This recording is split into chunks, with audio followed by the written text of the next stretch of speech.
What's up, Internet? You're tuned into the first FlipScreen Games Annual, a very special episode of our week. Well, I guess, no, it's not a weekly video. It's an annual video game podcast where X number of best. Okay. All right, hold on. We're going to try this again, okay? Okay, cut.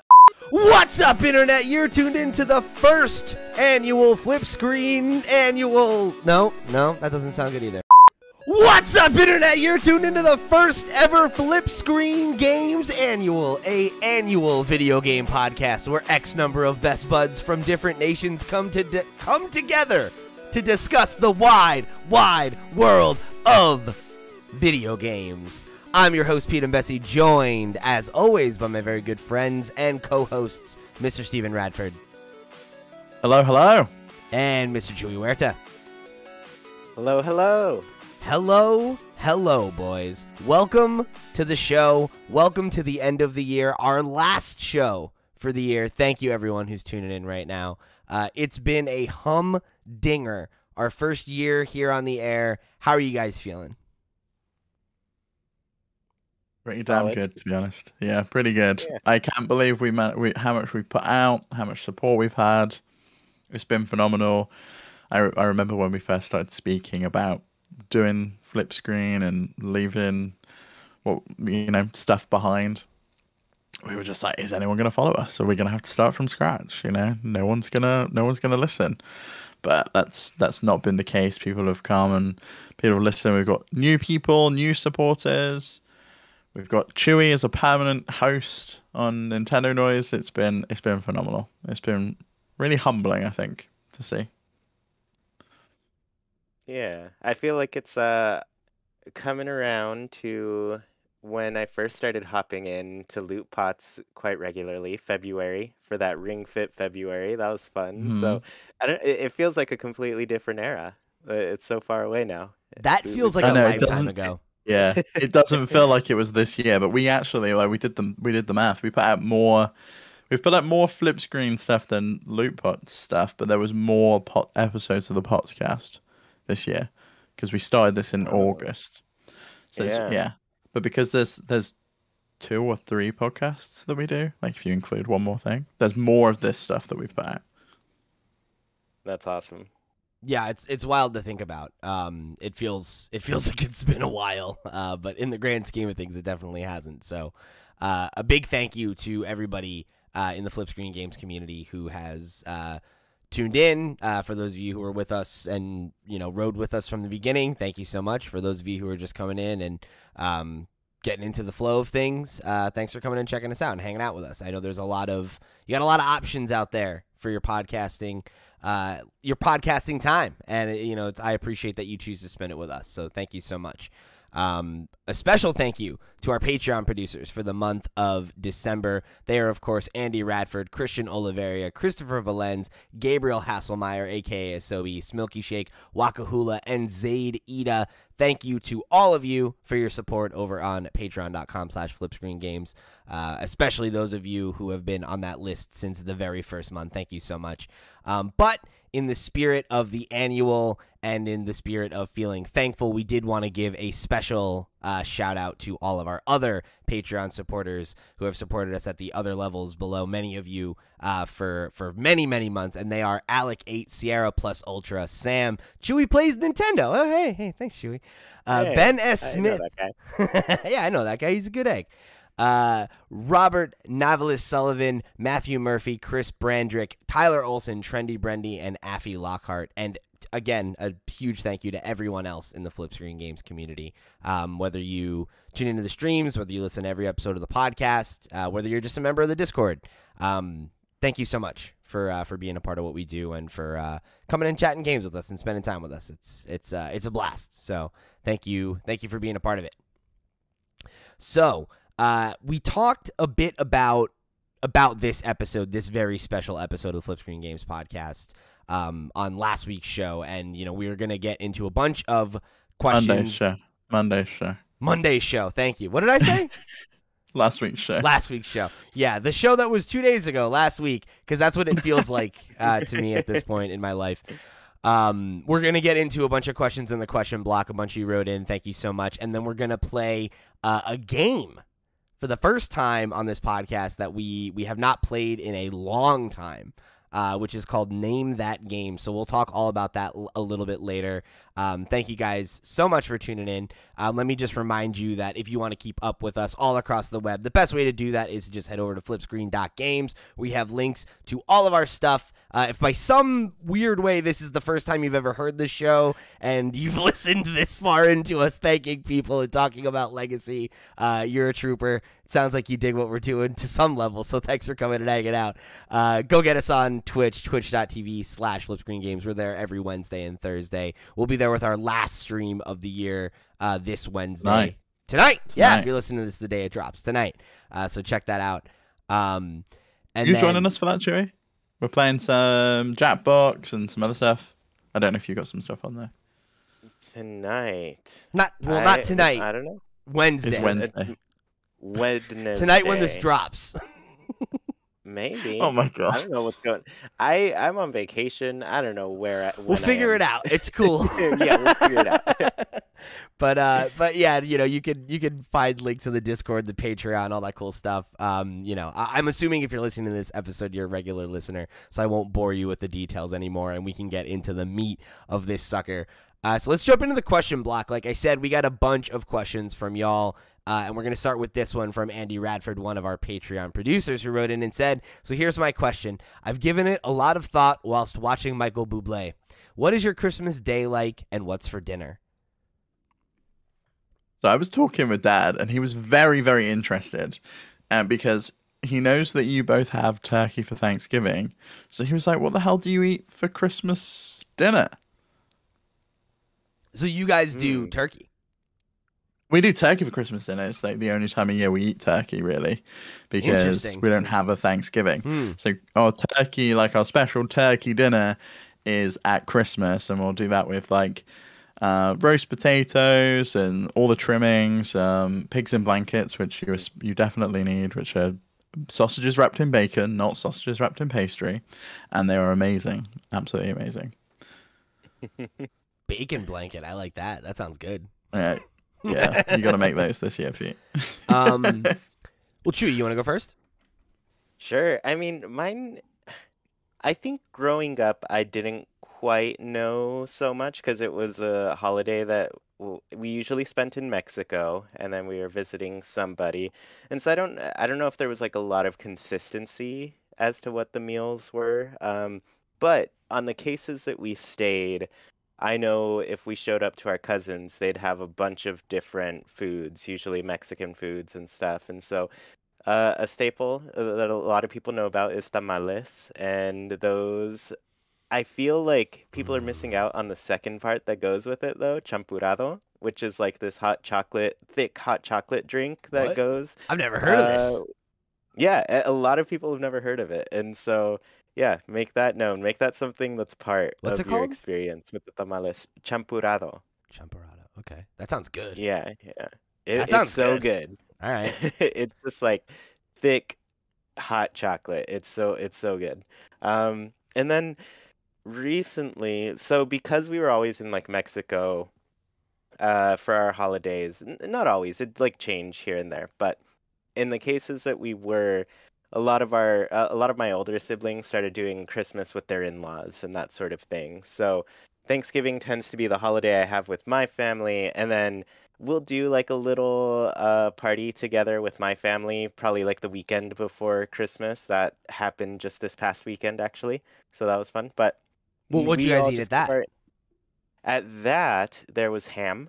Okay. And scalloped potatoes, and then just a bunch of other dishes. It was a bit of a potluck, but like the main things that my sister made, who was hosting, was ham and scalloped potatoes. And see, ham is a thing here, but ham is like, I think, a Boxing Day thing traditionally. Ham is definitely a thing for Christmas in my families as well. But it's not on the like plate, right, for dinner. Is it just like a side thing, or do you have that as like that is your main meal? Ham. I think that was like the main. Depends on the family, but yeah. Yeah. So yeah, we had that. Just a lot of different little goodies and things there, and then after that, so I'm gonna do Christmas with the in-laws, and don't remember what's on the menu, but I feel, if I remember correctly, there's always some Yorkshire pudding. Okay. Oh, I Yeah, love Yorkshire pudding. which is great. I never had it until I was, married into this Yeah. family or started hanging out with them. What But it's what's your like good. timelines like though? So I guess traditionally were you like wake up, do the presents in the morning, do that. When do you Yeah. eat? Like is it like because I know, we consider them like posh families here. We'll do presents after dinner, so you just have to sit looking at this pile of Oh my presents God, that's underneath the bullshit. Oh tree man. until Okay. after dinner, and it's like what is going on there? I know some people do like one present on Christmas Eve and then they can open Hmm. the rest like on actual Christmas Day. When I was a kid, it Yeah. was when I was like the years I was a child, when like there were like the prime Christmas years, I had a very consistent thing where it was like Christmas Eve we would do at my aunt's house, and I would get presents from that side of the family, and like whoever came that night I would get some presents from. Christmas morning was, oh, these are the presents from mom and dad and Santa, right? And then after that, we would go to my grandma's house to have dinner with the whole family, and any relatives that I didn't see on Christmas Eve, I would get gifts from that day. So it would be like maybe just like one or two other things from folks who were coming from further away, Yeah. For us, well, Mexicans, we tend to do the party Christmas Eve. Like everybody goes to some place Christmas Eve, hangs out all night, opens presents at midnight. That's basically how that works. And I love it personally. It's just fun to hang out with everybody, and then you get your presents like that day, even though it's I Christmas. But love the concept of opening stuff on Christmas Eve, but we were never allowed. And it was my dad that laid down that rule of Christmas Mhm. isn't Christmas until you go to sleep, and then we would try and get around that by only sleeping for a little bit and going awake to try and wake my parents up. But there was like a set time. It's like you're waking us up anytime before like 7 a.m. No fucking chance. We're going to go back to sleep because it's Yeah. not happening. I remember that was always the Yeah. thing. My parents set the line at no earlier than. So if you're up before this, Yeah. don't come in yet. Well, Don't come bother us. we would get rather than a stocking, like my parents would put like little stocking fillers in like a pillowcase, and they would like put that on our bed, and then Mhm. so we would have that to open up when we woke up. But me and my sister would always get my younger brother, Sam, to go and wake them up. We were like, Sam, go wake them up. We don't, because we didn't want to do it and be told off, right? But if it was my younger brother who's like excited for Christmas, of course, I couldn't say anything to him. He's So we would literally always send him in. Yeah. he's gonna get away with it. Speaking of Your which, if cat's you're going watching on again. YouTube, Yeah. Yeah, so with my family, we've been doing the Secret Santa for years and years now. Oh, it's Probably such a good like, idea. I wish more people would do that because like yeah. buying so many presents for people can really get expensive. And I think Secret Santa is the solution to that.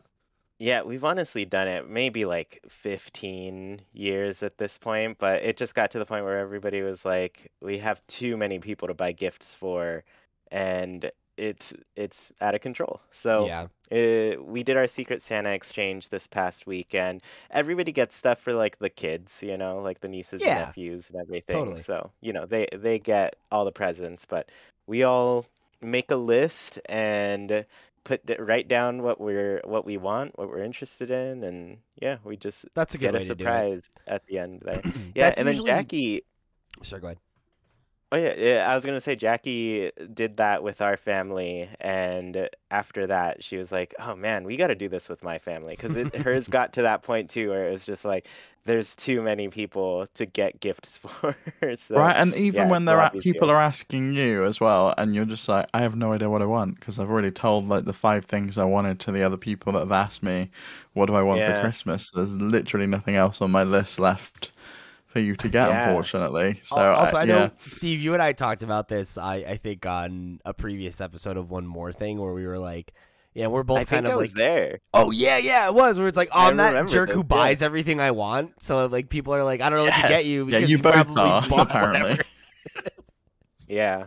You have to reach like, I don't know, October or something, and you're just like, all right, there's stuff I need to actively not get and just be like, this is on the wish list. Right. Oh yeah, I've Somebody bought else no to get me. games for like 2 months. It's been killing me. Oh man, you're gonna have so much to play. I know, yeah. I'm really looking forward to it. What are your plans for this year? Because I've got 2 weeks off at Christmas. I'm going to Macaulay's grandma's for Christmas Day for Christmas dinner. We're chilling out there. We're going to see all of Macaulay's side of the family, and then Boxing Day I think we're seeing Macaulay's dad's side of the family, and then the 27th and 28th that's my dad's birthday as well as Pete's birthday and my birthday. So I'm going down to see my family, or at least that's the plan at the moment anyway. And spending a few days down there before I come back up for like New Year's up here. I think what I'll tell you what, I'm in a weird pickle because Sarah's dad always does the seven fishes, which is like an Italian thing on New Year's Eve where you eat 7 different kinds of seafood. I'm not sure That sounds why. like my idea of hell. I really don't like seafood. Well, I love seafood. Yeah, I mean love it's that. good. It's good. Yeah, it's good for me. So we're gonna be doing that, but I know that my dad and stepmom wanted to do something on Christmas Eve as well. So I'm like trying to figure out like how I'm gonna juggle those things, because what I was hoping to do was spend the Christmas Eve with her dad, Christmas Day with my parents, and then go see her mom.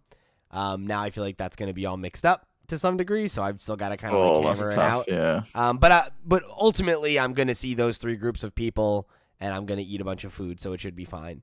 But in terms of like what's for dinner, it definitely depends, because like my Christmas changes a lot. Like when I was a kid, it was very consistent, but then like, you know, sometimes I'll go see like my mom's side of the family who lives further away, and I don't get to see them that often. And if I'm over there, it's like ham, lasagna, and like Delicious. Oh, lasagna, such a good idea for Christmas dinner. I did a Yeah. lasagna last night. my cousin, I love lasagna. yeah, my cousin Megan always makes a lasagna on Christmas, and it's like perfect, so that it's like, oh cool, like if you want to do like ham and mashed potatoes and all, you know, and like veggies and all the kind of sides that you normally have with like a Christmas dinner, cool, but also we got a fucking lasagna, so like that's an option for you too. And well, the seafood thing also reminded me. For Christmas Eve, we tend to do like crab legs. oh, okay, hell With yeah. Jackie's family. Yeah, I don't know. I guess that's a thing people do. Italians do But, seafood on Christmas Eve, so I don't know, maybe it's maybe there's good. some I crossover don't there. complain. Yeah.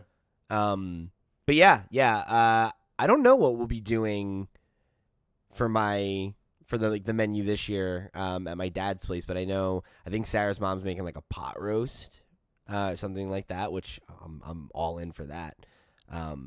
So yeah. So no turkey. No, never turkey. Turkey's Thanksgiving. Turkey's always Thanksgiving. Okay. Yeah, but like when I was a kid Yeah. at my grandma's house, sometimes we would do like lamb. Like my grandma would make lamb or rabbit sometimes. We had like rabbit stew. I'm trying to think of like other. I guess it's like I've had like a roast chicken on Christmas, but never a turkey. Interesting. I think turkey's a relatively new thing in the UK. I say that like the last 100 years or so. Prior to that, everyone had goose, and it was only the very, very rich people that could afford a turkey because there was a lot of meat on that bird. Whereas a goose is a relatively fatty, slender bird in comparison. Cool. But I do not like goose. My sister made it last year. And I've never I do had not it, like but I'd try it. But anyway, thanks for writing in, Andy, and thank you for your support. All right, this next one comes from one Matthew Murphy, who wrote in and said, another one of our Patreon supporters, who wrote in and said, "Are any of you actually excited for Elden Ring?" No. No. So I'm a yes on this one. No. Whoa! But here's the thing. I have never been interested in like a Dark Souls game. So what is it And about then I this one saw that some has you stuff for interested? Well, The right. dragons. The dragons. Okay, fair enough. They look awesome. I don't know. I think it just looked really cool. And I think The part that really gets to me in stuff like Dark Souls is the dark part where I'm just like, what am I looking at? It's so hard to see black on black with my TV or my not OLED Switch screen. And so I don't know. That part I like that it feels a little bit more bright, a little bit like you can tell what the surroundings are. So, Cool. yeah. All right, man. Well, you know what? I'm glad. I'm glad that one of us is excited. When it comes out, if you actually play it, somebody will be able to talk about it. Yeah. What are you actually excited about though? Like neither of us give a shit about Elden Ring, but I know we spoke last week on last week's Nintendo Noise about Nintendo games we're really excited about, and I don't know if you have a list, Chewy, of games that you're excited about outside of Nintendo Land. I was gonna say I'm But I glad you know asked, you will because be. I pulled up the Game Informer list of games coming out in 2022, so I'm fully ready to go through this motherfucker and call out what games are gonna be caught. You know, let's do it. There's a good Yeah. few, and there's a few like big heavy hitters I'm interested in, like Starfield and Horizon. But some smaller ones that I think people forget that have been announced, like Bear and Breakfast. Remember that cute like Yeah. bed and breakfast game that you run and you're like your cat's going again, running as bears. Keep going. Tunic, and I'm also extremely Oh, excited yeah. to finally get hands on a Steam Deck. Like so excited. I genuinely cannot wait to be Oh, able to play man. some games on a Steam Deck. I keep forgetting that thing exists. I'm not gonna lie to you. It doesn't exist yet. That's the thing. They haven't shipped any of them, so it could well get delayed again. I expect it to, honestly, just the way technology's going. So, but it's cool that it's an option out there. I kept thinking of like whether I should pre-order it or not, and I kept just going like, I don't even know if it's gonna come out on time, let alone like I'm so far down the line now. Who knows when I'll get mine, you know? So, Sure. but that's that. Yeah, yeah. There's tons of indies and stuff. I got to play Tunic, the demo, over the summer, and it was pretty cool. I definitely got stuck just trying to beat some boss for a while, but it was cool. Yeah. Yeah, I'm looking forward to playing that one. I do wish it was coming to Switch though. That one's Xbox exclusive, I believe. But Yeah. I know it's coming to Game Pass day one, so that will be where I play it. Mm. Man, Game Pass is great. I will say, Yep. my brother hooked me up with like 3 months of Game Pass. He was my secret Santa, and I'm just like, yes. I don't That was have to on pay for such a this, good but I just gift. get to play all the games. Yeah, if you haven't seen it, we did our holiday gift guide. That was one that I remember we listed out. That's a great gift, especially if somebody doesn't have it. It's incredible. So yeah, I've got a couple that I pulled out right away. So obviously I think the most imminent game is going to be Pokemon Legends Arceus. Hoping that can be the punch in the arm that Pokemon needs a little bit, at least to some degree. So looking forward to seeing how that one turns out. The Life is Strange Remastered Collection right around the corner in February. Already got that one, like pseudo pre-ordered, I guess, because I bought the collector's edition of True Colors. Oh, it comes with it? It does. Interesting. Yeah, so I'm excited for that. Does it come with it on Switch? Like if I buy the Switch, because is that collection coming out on Switch? I don't know if it does. I don't know if they have that bundle on Switch. Okay. Yeah. You shouldn't Especially because like True Colors already came out so late on that platform. Yeah, you should just get it on compared to the Xbox. It's not gonna run well on Switch. I'm just calling that right now. Like that's based on nothing, but if I don't know, like if they you're couldn't probably get right. if they couldn't get Disco Elysium to run, I don't think this is gonna fare much better. Very different studios though. Yeah, and but very different game engines. I don't know, man. I can say that on this show because this is not a Nintendo podcast, so I would play it elsewhere. Horizon Forbidden West is also in February. Obviously, I'm through the roof excited on that one. I loved the original, and I think this, like from what we've seen, this looks like it's going to just be superior in literally every way possible. Yeah, it does. They even released some screenshots on PS4 this week, and it actually looks fairly decent there. So if that's the only way you can play, I think it's going to be a reasonable way to play. I didn't have a PS4, and I don't have a PS5, but Horizon would be the first thing I pick up. It just looks so good, both of them. I just want to play them. This will be on PC by the end of next year. I'm calling it. It's going to be in my predictions when we do that episode in a couple of weeks. I think my hope for Horizon is that it hits kind of a similar note to like an Assassin's Creed to an Assassin's Creed 2, right? Or like I'm trying to think of another game where like you really like everything finally coalesced, you know, in that sequel. That's like one Halo of the 2. Sure. Yeah, Halo to Halo 2. Like I think video games often benefit from a sequel. The sequel is often a lot better than the original. Uncharted to Not always the case though. Not always. Like BioShock 2. Sure. Nowhere near as good. No. But, you know, like this being the same team and everything, they're able to build on everything they learn, take in all that feedback, learn from games that have come out since. Yeah, I'm really excited to see what the team does and to see Horizon kind of take it to that next level. So yeah, that's easily one of my most anticipated games of next year. We already shouted out Tunic. I'm really looking forward to that one in March as well. Super cute. Obviously, you know, we're Zelda fans, so it looks like a good time, and I hope it comes together. And then the only other one that's like got a date, that's like a big one for me is Starfield. Obviously the first big at bat for Bethesda in a while, and you know it's going to be the first game I've touched from them since Fallout 4. So it's the first one BGS has put out since Fallout 4. It's been a long time. Didn't they do 76? 76 wasn't that ZeniMax Online? Okay. So yeah, I'm looking forward to that quite a bit. Oh, you know what? They don't have a date for this one, but it does have one. Advance Wars 1 and 2 Reboot Camp. I'm really looking forward to as well. You know, I love a tactical strategy game. Same. The problem is they put that in with a month where there's a lot of stuff again.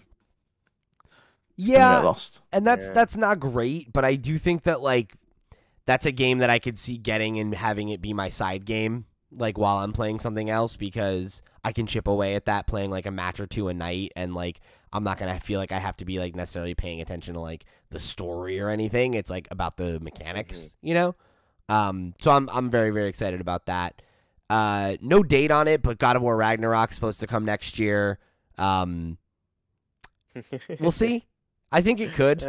I mean, when we saw it, it looked pretty. It was meant to come this year, and it was like, yeah, that was never coming in 2021. I think they actually put in fine print the trailer is supposed to come this year or something.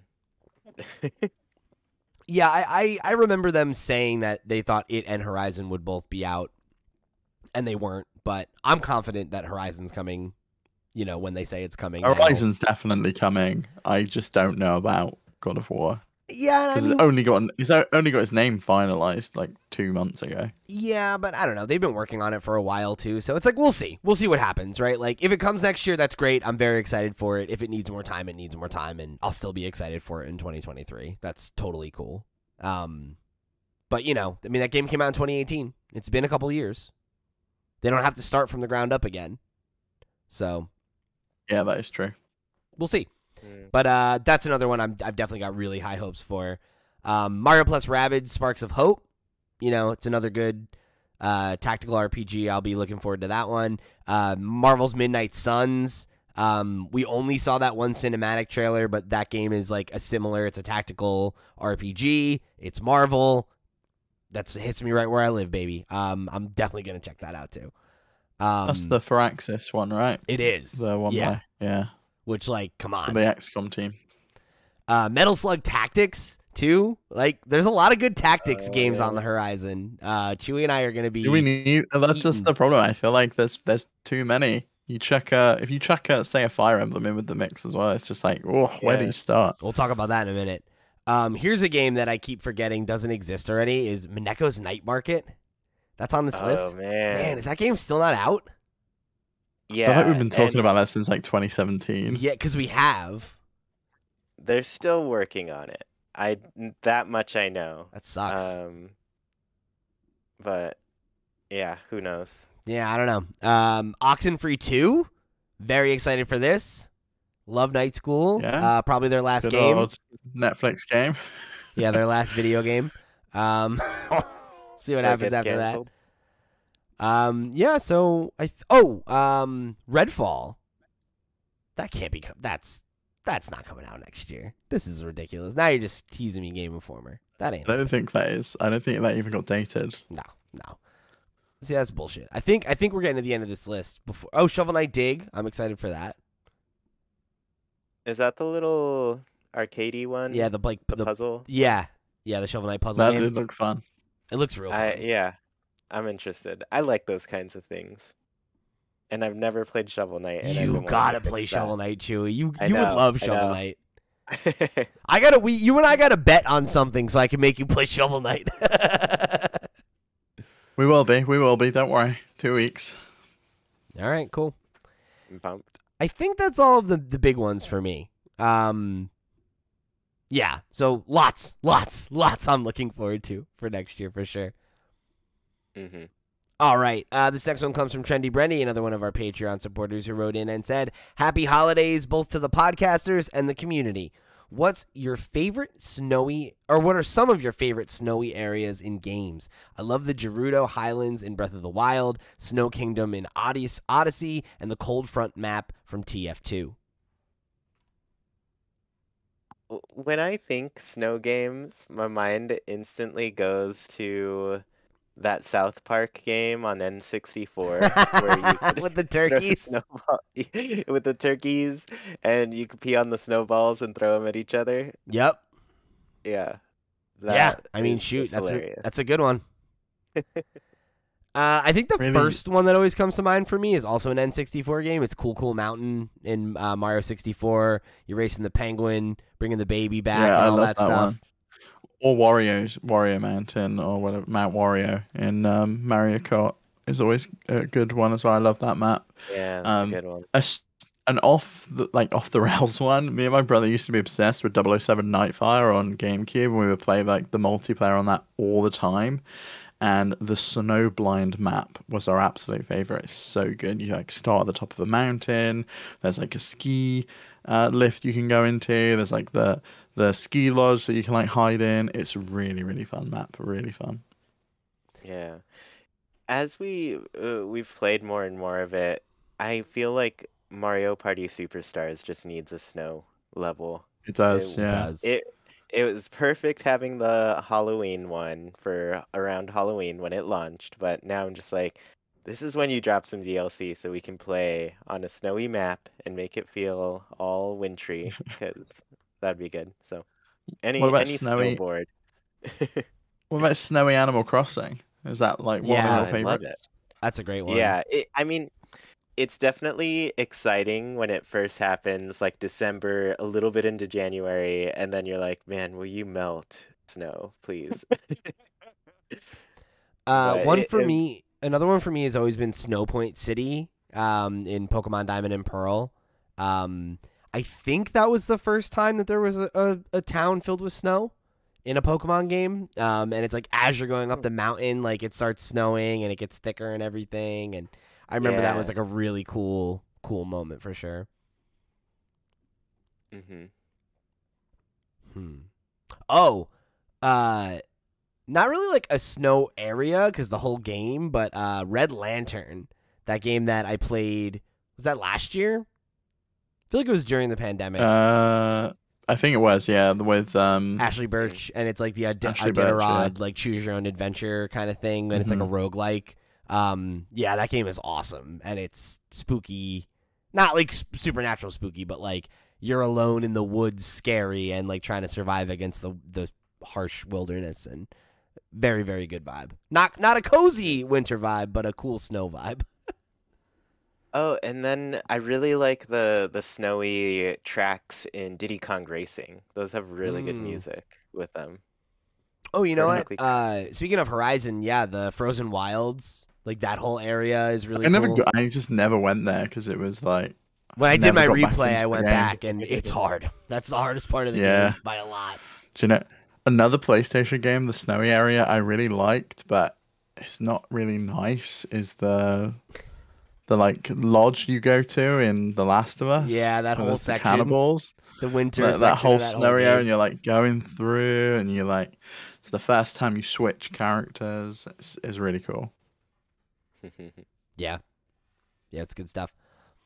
Okay, Parker Deal wrote in and said, what was your favorite show of 2021? Also, have a grand old time. Love you, boys. We love you So too, I Parker. couldn't tell if this was favorite episode we did, favorite show we do, or like TV show. And I agree, so I want to answer all three of them, and then Parker can tell us which one was what he meant. Parker is going to come up again later when we do the Name That Game, because he is, of course, the musician behind the Name That Game jingles. So he gets all three answers, okay, just in case. So, all right, so our favorite show of our shows this year, our favorite episode this year, and then our favorite TV show we watched in 2021. How do we want to do it? Round like all three or one each, and we go like round robin? Let's go round robin, one each, because that'll give each of us time to think in between. Does anyone have a quick answer?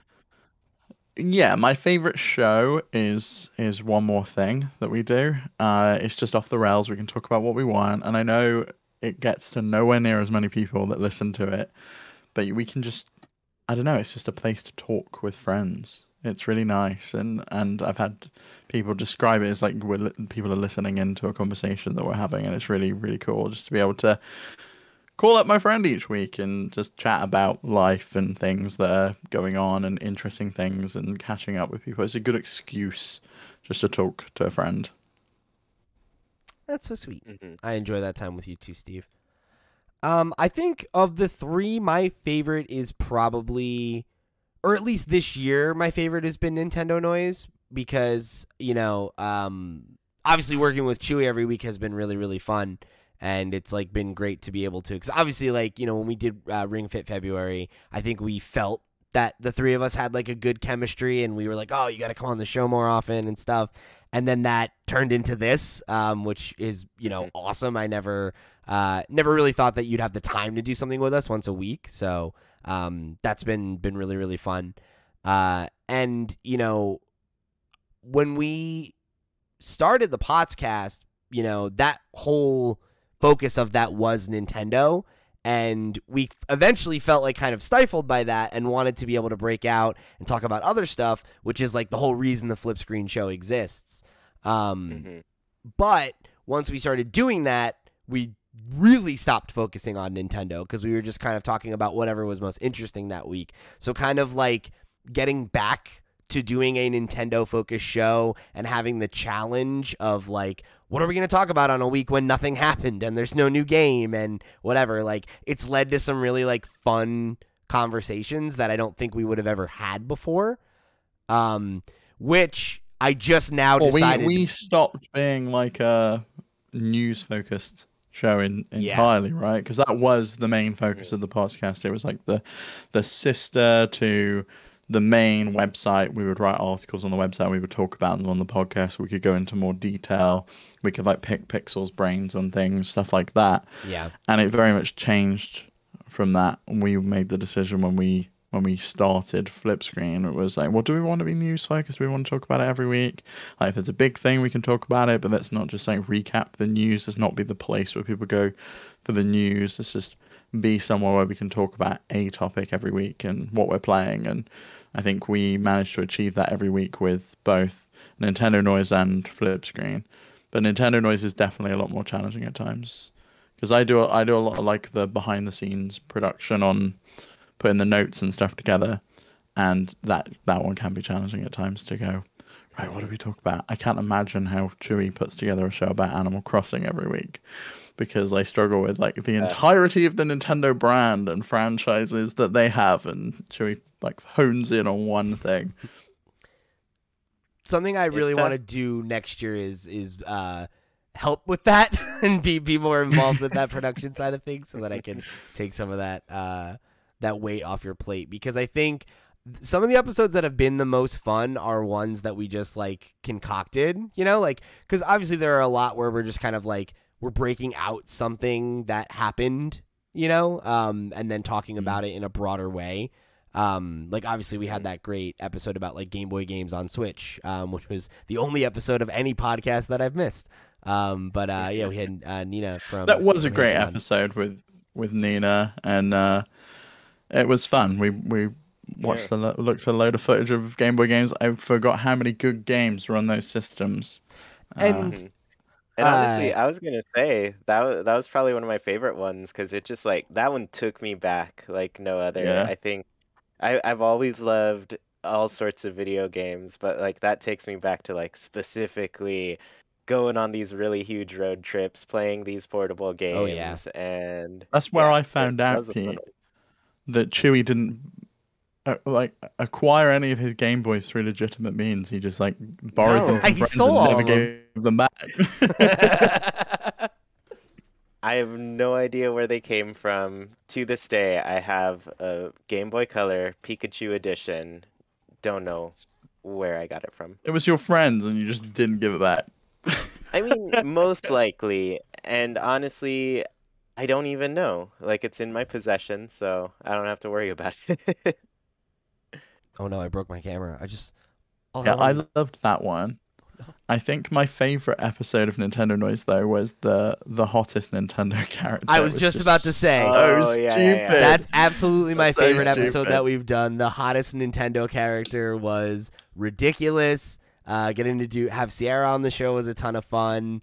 And like I really love the episodes that are like that because we just created a dumb thing and ran with it and had a good time, you know. And I love Wario should have been higher.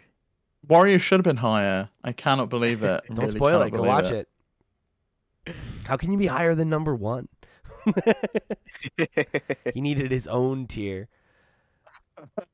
And Toadette. But you know, I also think that like we've had a lot of like good like I really liked the conversation we had about like how we'd like to see Animal Crossing evolve on episode 14. Is Animal Crossing back? You know, I think like the episode we had where we had Nintendo Mouse on and we got to like talk about the OLED Switch and like, you know, Metroid Dread, and like that got us all excited for it. And then we got to have Max on the following week and talk all about Metroid and everything. Like those episodes have been a lot of fun. You know, I think we've had a lot of good stuff like that where we get to like really go deep on a very specific thing on that show. And that's been super cool. All right, Chuy, it's your turn for favorite show and favorite episode. All right. Favorite show. I mean, we already covered favorite episode. Oh, right, I like the Game Boy game ones. Favorite show. I mean, Nintendo Noise. It's fun. Makes sense. Here every week. Yeah, yeah, makes sense. I'm part of it. Part of the fun. And yeah, no, just in general, it's always a good time to, because like you were talking about, like my podcast, Haken, just hones in so specifically to Animal Crossing, one game and everything. And this is the show where I'm like, oh, cool. I can celebrate and enjoy all of the other Nintendo games that I like to play because I play them all, as many as I can, at least. I didn't play Skyward Sword. Not going to get it. But yeah, I like that I get to, take the time to spend other time talking about all things Nintendo instead of just Animal Crossing, which is still great. But yeah, it's nice to branch out. Yeah, absolutely. All right, and then our favorite TV shows of 2021. Does it have to be a show that like started 2021? No, I don't think it has to have started, but I think it had to have aired an episode in 2021. Okay. So I have a couple that jump to mind for me. I don't necessarily have like a favorite, but just things I enjoyed watching in 2021. I watched Did I watch that? Did I watch Thingy? The one that I can't remember the fucking name of it now. Schitt's Creek. Did I watch that this year? Or was that last year? No, that was last year. Yeah. Might have been last year. No way. It was while we've been very doing this, early right? this year, if anything. I'm sure it was during FlipScreen. I'm pretty sure it wasn't. Might have been. Yeah, you might be right. Yeah, I don't think so. I feel like that's what you said last year. Yeah, probably because I love that show. But I watched the newest season of Bake Show, and I enjoyed that a lot. I hadn't watched any of the stuff since they changed hosts and everything. So that was like getting back into that was fun and rewarding, and getting to chat with Steve about it on One More Thing was One more slice. One More Slice, the show within a show. That was fun. Yeah. I also I don't know if you'd call it like a TV show, but they did the 3-part documentary Get Back, which was about the making of Let It Be. I watched that on Disney Plus a few weeks ago, I guess, whenever it came out. And that was really, really cool. The Beatles are like my dad's favorite band, so like I grew up on their music and everything, so it was cool to get to see into that process a little bit and have it challenge some of the kind of conventional wisdom about what their relationships were like at that time and stuff. So I found that to be really interesting. And then we just talked about it on the show on Monday, but the Power On, the story of Xbox. Yeah, that was so good. It was rated for television. haven't Even seen though I it. watched it on YouTube, I'm going to call it a TV show. You should watch it, Chuy. It's really good. Yeah. Like, the last episode is a little bit like, we talked about, it's like a little bit like rah-rah Puffy. Xbox, you know? It feels like, Yeah. you know, like cool. Let's, you know. But, like, the first 5 episodes are, like, pretty frank and honest about, like, the biggest highs and lowest lows that Xbox ever experienced, and it's really cool, interesting stuff. So those are all things that came to mind off the rip. I can't think of anything else new that I checked out this year, so I'll stick with those. Well, I've been singing its praises to you both, and you both need to check out the other two. It's an incredible comedy series. I love that show so much. I had such a good time watching it. I cannot wait for it to return. And the other show, it's just finished season 3, Succession on HBO. Oh my God, it's so good. And this season really just like absolutely nailed it. Absolutely brutal finale. It was wonderful. It's been great to see some real character progression on Kieran Culkin's character. He's had like amazing performances in that show this year. Like really, really, really good. I love that show. Yeah, and everyone in it is an unlikable asshole, but it's still enjoyable to watch. Yeah. I like this question because I've literally been thinking that like my New Year's resolution is to like keep a bullet journal of everything that I watch for next year. Oh my God. I tried to do that I watched the year of the yeah. pandemic, and I made it a couple months in and was just like, yeah, no, I'm done.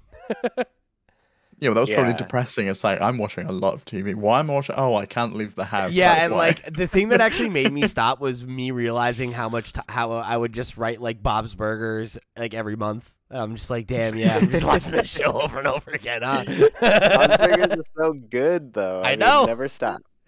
Never stop. No, I literally, I watch that show a few times a week, I would say. Yeah.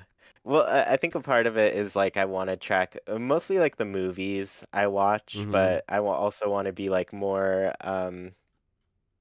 what's the word I'm looking for? I don't know. I guess I just want to be more intentional with the things I watch too. 'Cause I don't know, I could just put something on and enjoy it all the time. For me though, my favorite, I think the show that we were most excited about, there's a couple shows. First one, Reservation Dogs. I don't know if you both Oh, saw I've it. seen ads for that. I've heard it's good. Is it? You haven't checked it out? I have seen it. Oh, So okay. it was definitely one of my favorites for the year. Nice. Okay, cool. Produced by Taika Waititi, but big thing is like all Native American cast, all the writers' rooms Native as well, and just that it took so long to make something like that happen is wild, but it finally did, and it's great. It's a delight. It's like So Riff every on week Reservoir Dogs, I presume.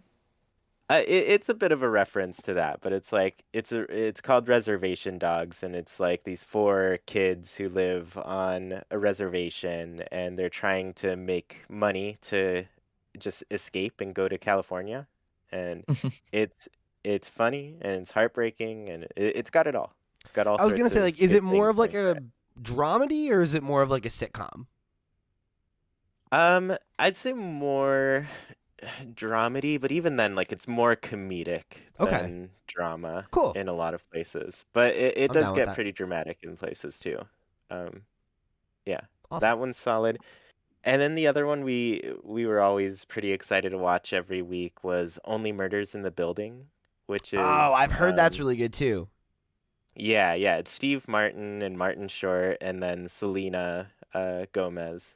And they're just into podcasts, and so like a lot of the things they do are pretty like pointed murder mystery podcast things Oh, that are love that. like they're Yeah. very aware of what the audience is for Yeah. those. And they have a lot of fun with it. I'm So checking this out. Yeah, I'm a checking friend this of out, mine who's like absolutely. a big TV person said that was his favorite show this year. So it's solid. I'll have to check that out. It's got some great moments, and yeah, I'm excited for season 2 of that one. Very Oh, nice. nice. It's on Disney Plus in the UK. Oh, perfect. Cool. It's a sequel to Wizards of Waverly Place. All right, this next one comes from Pat Piplup, who wrote in and said, "What's everyone leaving out for Santa this year?" Okay. First of all, his name's Father Christmas. And second of all, it's a mince pie His and name is milk. not Father Christmas. Jesus His name is Father Christmas. Christ. He's always been called. That's his name. No, his name is Santa. You nut job. Haven't you ever seen a Christmas movie? I've never seen a movie called Father Christmas. There's 3 There is movies called The literally Santa a Claus. film called Father Christmas. Yeah, I've never There is seen it. literally a film called Father You've Christmas. never seen the trilogy of classic Tim Allen vehicles? The Santa I have, Claus? yeah, they're not good films, but yeah, I've seen them. They're classics, though. They don't have to be good. Yeah, they're already classic. Santa Claus is coming to town. The Year Without a Santa Claus. Come on. Father Christmas. I don't know. That's what you guys call it. You know, you control Hollywood. It's not my fault. But we have Father Christmas here. And there's this great animated movie where he decides one year he just wants to go on holiday. And he goes on holiday instead of delivering presents. So you know that thing where your video games are like localized, they get their own names. Is the Santa Claus called the Father Christmas over Close? there? No, I don't think it would work. Father Christmas No, Claus. it's still called the Santa Claus. Man.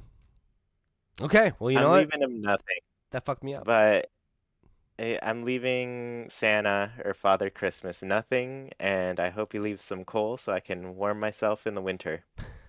That's good. Coal's expensive these days. I'm going to leave him a pack of smokes. You know, he's working Better be hard. clean coal though. Clean Pack coal. of smokes. And I'll leave him some booze to warm his insides up. When Yeah, I'm going to leave him a shot of whiskey and a pack of smokes. I'll appreciate that. Yeah. Yeah. The end of the long night. All right. So we have one more question from One Up Mango, but I'll tell you what, Mango, we're going to save it for our January predictions episode because we are doing a whole episode about predictions, and you're asking 2 questions that I imagine are going to make an appearance in both of them. So we're going to leave those untouched for now, but we'll talk about that later for sure.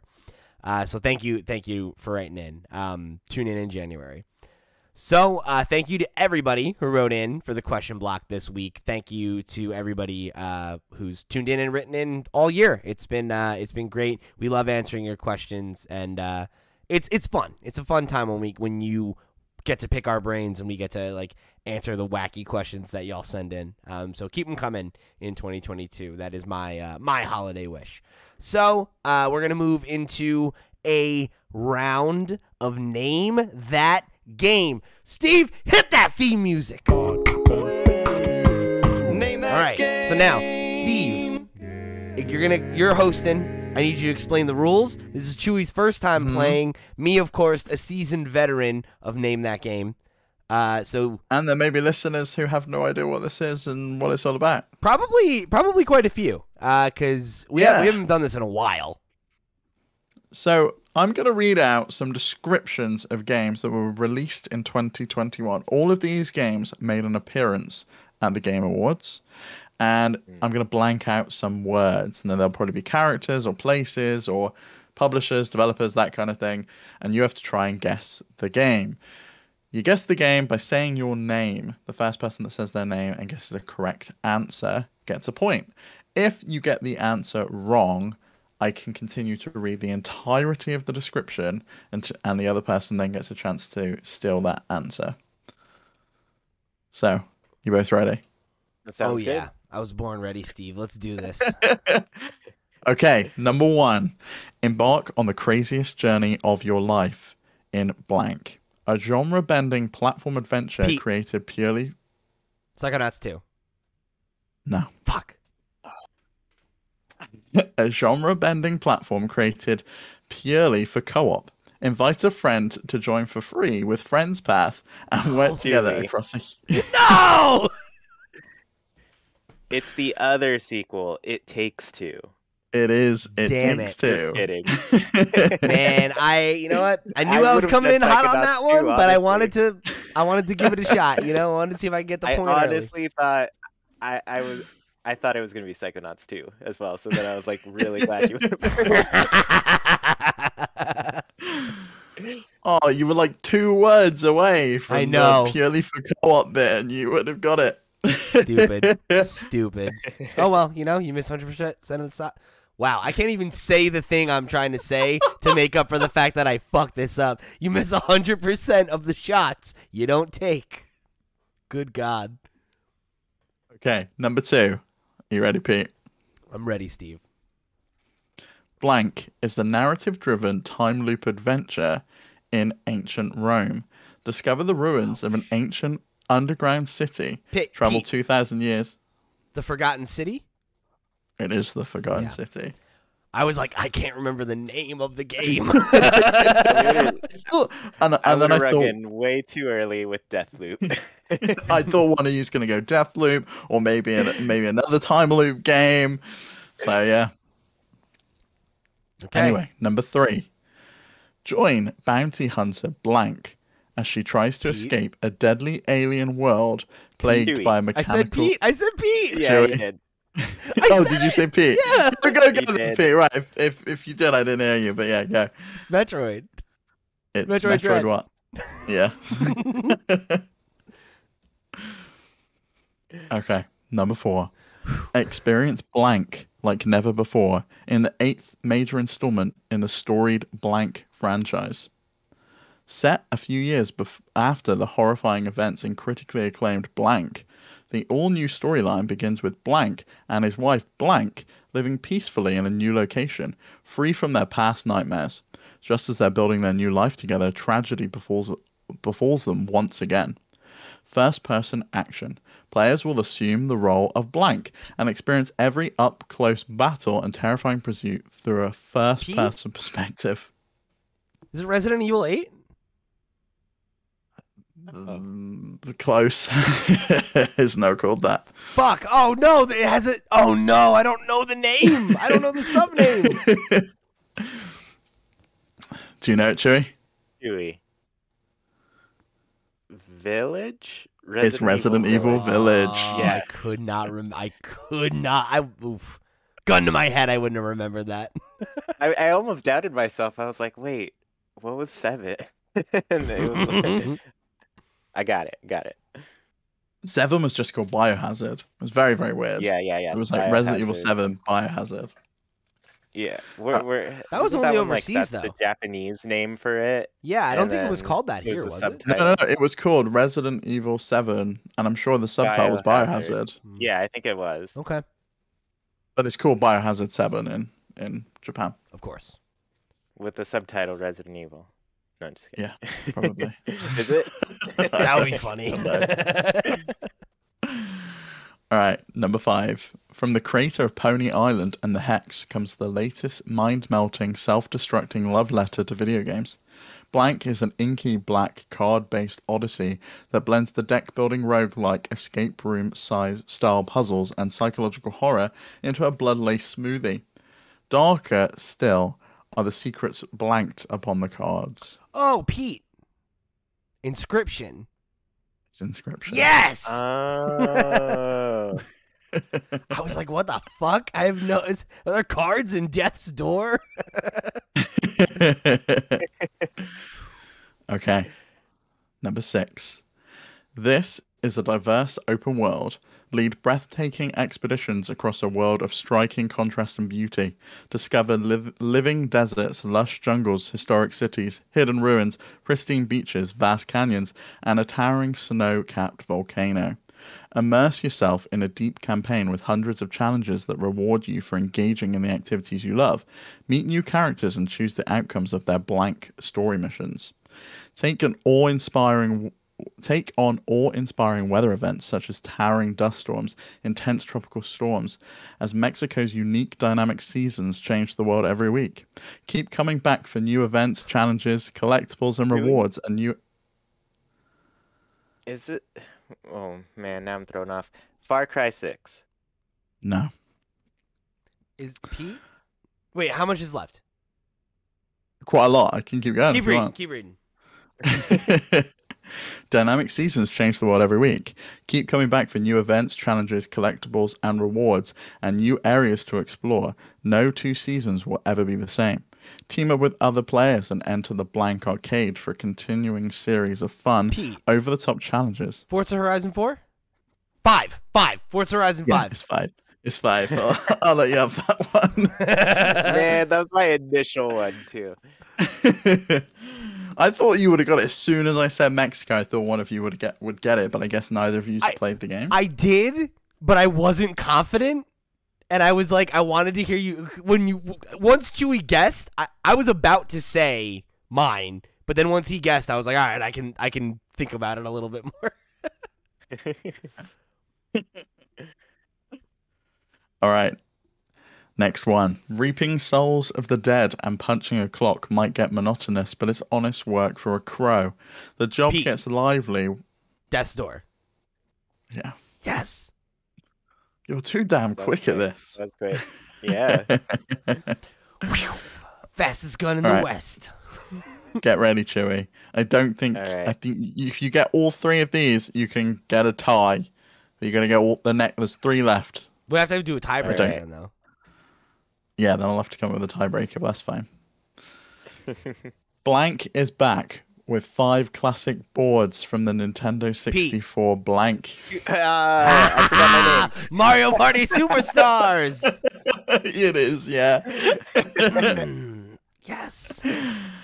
All right, Pete, you've won, but do you want the last 2? Yeah, let's do the last 2 just for Let's for glory. Okay. Blank is a next-gen first-person shooter from Blank, the award-winning studio behind Blank. Pete. In Blank. Deathloop. Yeah. Fair. There's lots of Blank in that. They're really bigging up themselves with their description. Look, they deserve it, okay? Game Director of the Year. Show some respect. Blank, trained acrobat and powerful young Blank, has realized his lifelong dream of joining the International Blank Espionage Organization known as the Blank. But these Blank super spies... Pete. No, I'm wrong. Psychonauts 2? Psychonauts 2. Okay, I'm right. Oh, cute. Yeah, that's the like backstory that you're like this kid and he's trained to be like an acrobat and he's a psychic and he wants to join this like these psychic spies organization. It's really cool. Mm-hmm. I like that game a lot. But yeah, congratulations, Pete. You won by a landslide, 8-2. I was like nervous right up until I got the last one. I was like, all right, cool. Got it. Yeah, it's tough when you forget your name, I'll give you that. That's usually what happens with me is like I get flustered, and I'm just like, I know it. Like, yeah.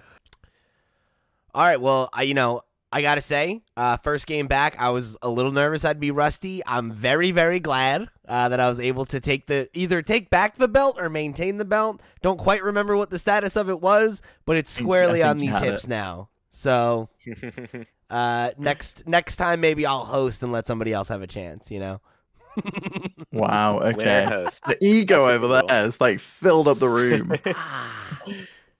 You know what, Steve? I get so few wins in my life. I really got to savor the ones that I get, you know? That's fair. That's fair. Anyway, before we go out, I'm going to just say, roll that theme music again. Thank you, Parker. That's probably done now. Okay, cool. Thank you guys for tuning in for this very special episode of the FlipScreen Games podcast, the FlipScreen Games annual #1. So I'm sure we'll be back next year with another one of these. Thank you to Parker again for the theme music for Name That Game. Let us know how you felt about us doing that there, Name That Game. Is that something you'd like to see us like work back into the show? Should we save it and only do it once a year so it doesn't get stale? You let us know. And we will of course accommodate. But you know, again, I know we said it at the top, but I do just want to say thank you all for your support on this first year, the launch year of FlipScreen Games. It's been really, really great to see all your support, and you know, we definitely did not expect the level of interaction and appreciation that we've seen in this first year. So thank you so much for showing it. Thanks for inviting us into your lives every week, and for coming and hanging out with us, and you know, spending time with us on the Twitch and all that good stuff, and for being a member of the community, however you choose to do that. Thank you for being here. Thank you for choosing us, and I hope that you have a warm and happy holiday season with the people in your life, and I hope it's a good one. I hope you get whatever game you're hoping for under the wherever you get your gifts. All right. So thank you guys again. You guys go ahead. I won't speak for you here. Say goodbye to the folks for the year. Yeah, goodbye. Thanks. I'll just echo everything Pete said. Thank you so much, everyone, for that's listened or interacted or done anything with the FlipScreen community this year. It's been lovely. Yeah, and thanks for accepting me into the club here, everybody who listens as well. I know I'm, newest person here, but it's been fun getting to chat with all of you. I always like getting tagged with things. I'm like, oh man, people are hearing me here. That's exciting. So yeah. Yeah, thanks for being a part of it. Okay, so like we said, this is our last show for the year. Except we will have one more thing for you patrons. So that'll be dropping next week. That'll be the only show that goes up next week. It'll go live on my birthday. So check that out. If you're a patron, we will have our last stream tonight. If you're listening to this on the day that it dropped, if you did miss that stream live, you should be able to catch the VOD on Twitch still at this point. Or, of course, if you're a Patreon supporter at the Blue Coin level above, those will always be available for you over on the Patreon feed. So not quite our last piece of content for the year, but the last time you'll hear us here on this feed. So, yeah, take care. Enjoy your holidays, and we'll see you in January for Game of the Year. Take it easy. Yeah.